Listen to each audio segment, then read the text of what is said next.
মূলত যারা ডাকাতি করে রাস্তায় তারা মানে এই টার্গেটগুলো কিভাবে ফিক্স করে? আর আপনার পরিচয়টা দিয়ে শুরু করবেন। আসসালামু আলাইকুম, আমার নাম মোহাম্মদ সাগর খান। আমি যে গাড়িতে ডাকাতি হয়েছে এই ড্রাইভারের ছেলে।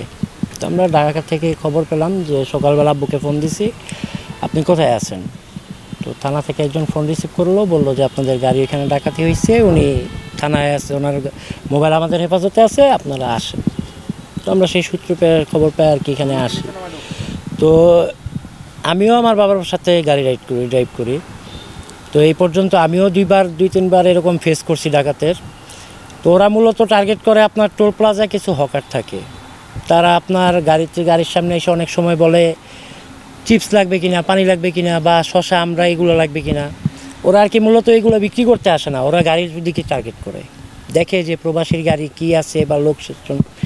এরপর আবার দেখা গেল অনেক সময় পাম্পের মধ্যে অনেক লোক থাকে, হাইওয়ে হোটেল আছে, ওই দিক থেকে ওরা টার্গেট করে।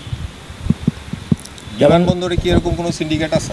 এখানে তা তো সঠিক বলতে শিওর করে বলতে পারি না যে এয়ারপোর্ট থেকে কোনো কিছু জড়িত আছে কিনা। আর হ্যাঁ, যাত্রীরা অনেক সময় দেখা যায় ওই কিছু টাকার লোভে বাইরের যাত্রীদের, মানে বাইরে কিছু লোকের গোল্ড, ফোন বা অনেক জিনিসপত্র আনে, ওই লোকেরাও অনেক সময় ওনাদের লোক থাকে টার্গেট করায় দেয়।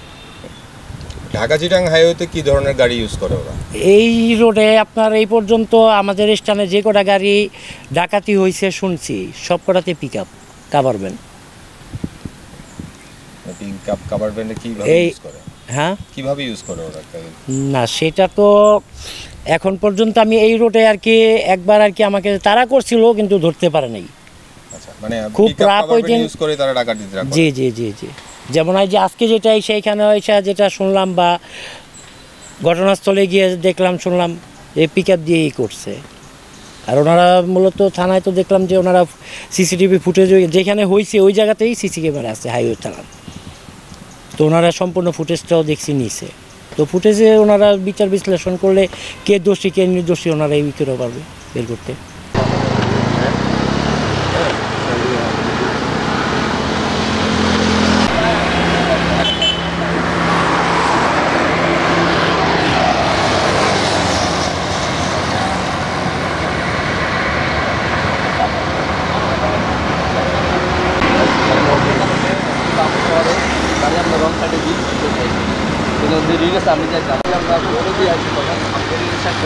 আমরা অন্ধকারের ভিতরে